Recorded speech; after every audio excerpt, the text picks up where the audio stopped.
पैतरे महिलाओं के बाकी हैं। अभी पूरी महिला जिस दिन जुट जाएगी ना इस जंतर मंतर पर ना, तो पैर रखने की जगह नहीं होगी। ब्रज भूषण जी माफी मांगे और अपनी गिरफ्तारी दें। उस 15 रुपए की आपको औकात ही नहीं पता है। वो 15 नहीं 15 करोड़ से भी ज्यादा की अहमियत रखता है वो मेडल। वो हौसला है हमारी बेटियों का, वो ताकत से लड़ती है, हौसले से लड़ती है। आरएसएस के एक बहुत बड़े लीडर उन्होंने कहा कि इस देश का जो भी हिंदुस्तानी है वो हिंदू कहलाएगा। फिर 2 दिन बाद उनका बयान आता है कि इसमें कुछ जिहादी भी हैं। फिर उनका 2 दिन बाद बयान आता है कुछ आतंकवादी भी हैं। सवाल ये, जो हिंदुस्तानी है वो सनातनी है, वो सनातनी जिहादी कैसे हो सकता है? उनसे सवाल है मेरा।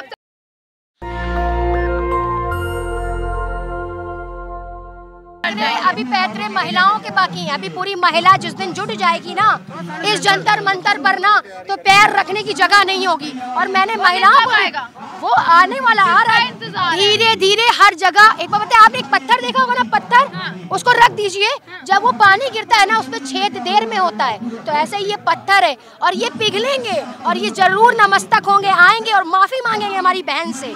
ब्रज भूषण जी माफी मांगे और अपनी गिरफ्तारी दें। यही मांगने की जगह वो अपनी बयानबाजी कर रहे हैं। बयानबाजी तो आपने सुन, क्योंकि उनका संरक्षण आप पता कौन है? हमारे मोदी सरकार है। कौन किससे दब रहा है?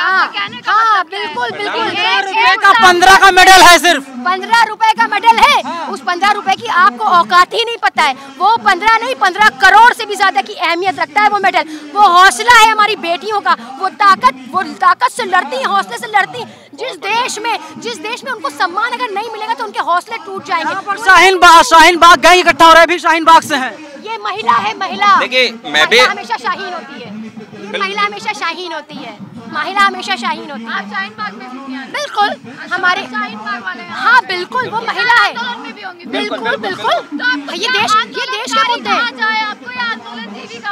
जो भी समझ लीजिए, जीवी भी समझ लीजिए, हमारे प्रधानमंत्री। हाँ हमारे तो वो खुद एक बहुत बड़े जीवी हैं। देशद्रोही हैं। वो तो ऐसे जीवी हैं, सुनिए, वो तो ऐसे जीवी हैं कि वो मतलब उनका तो कोई मुकाबला ही नहीं। टुकड़े गैंग के सदस्य हैं, देशद्रोही हैं आप लोग। ये तो इल्जाम लगते हैं, आरोप लगते हैं। आरोप सिद्ध करिए। भूषण के ऊपर भी है। देखिए, अगर आप बीजेपी की मानते हैं तो जो किसान आंदोलनकारी थे वो कौन थे? वो देशद्रोही थे। जो शाहीन बाग के लोग थे वो जिहादी थे। ये जो लोग बैठे हैं ये आतंकवादी हैं। तो अगर आप अनुमान लगाएंगे इस देश की, मैं बता तो रहा हूँ, देश में 140 करोड़ की आबादी है। अगर आप बीजेपी के हिसाब से चलेंगे तो इसमें सभी आतंकवादी हैं, ठीक है। और अगर आप कानूनी प्रक्रिया के हिसाब से देखेंगे तो सभी देशवासी हैं। जैसे कि आरएसएस के एक जो बड़े संगठन है, मैं बता रहा हूँ, मजे की बात सुनिए। आरएसएस के एक बहुत बड़े लीडर उन्होंने कहा कि इस देश का, मैं बता रहा हूँ, सुनिए मजे की बात। आरएसएस के एक बहुत बड़े लीडर उन्होंने कहा कि इस देश का जो भी हिंदुस्तानी है वो हिंदू कहलाएगा। फिर 2 दिन बाद उनका बयान आता है कि इसमें कुछ जिहादी भी हैं। फिर उनका 2 दिन बाद बयान आता है कुछ आतंकवादी भी हैं। सवाल ये, जो हिंदुस्तानी है वो सनातनी है, वो सनातनी जिहादी कैसे हो सकता है? उनसे सवाल है मेरा। सबसे बड़े देशभक्त हैं, उन पर आरोप लगा रहे हैं। नहीं, मैं सवाल कर रहा हूँ, आप बताइए, मुझे जवाब दीजिए। जो मुझे भी कहा गया था जब मैंने पहली डिबेट की थी, नेशनल डिबेट, तो मुझसे कहा गया कि आप अपने पूर्वजों से पूछिए आप हिंदू हैं। मैंने कहा मैं आपकी बात से सहमत हूँ।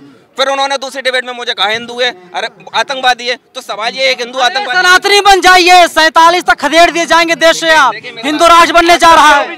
मैं बता रहा हूँ, अगर आप सुनिए, अरे एक मिनट, अगर आप हिंदू देश बनाना चाहते हैं बनाइए, रोका किसने है? हम तो 15%, आप पे 86% हो गए, हिंदू राष्ट्र बना पा रहे, तो आप पे शर्म की बात है। और सुन लीजिए, रही बात हिंदुओं की, जिस दिन भारत हिंदू राष्ट्र, पाकिस्तान में जगह देख लीजिए। पाकिस्तान से मुझे क्या लेना देना सर?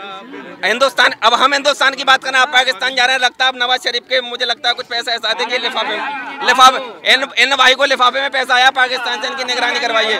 हम हिंदुस्तान की बात कर रहे हैं, ये पाकिस्तान की बात कर रहे हैं। मैं बता रहा हूँ, सुन लीजिए, अगर भारत हिंदू राष्ट्र बनेगा तो मैं उन लोगों से पूछना चाहता हूँ जो ये कहते हैं कि हिंदू राष्ट्र बनाएंगे, जो दलित हैं, वाल्मीकि हैं, जवाब दीजिए। गोली पे चढ़ने दिया जाएगा? मंदिर में घुसने दिया जाएगा?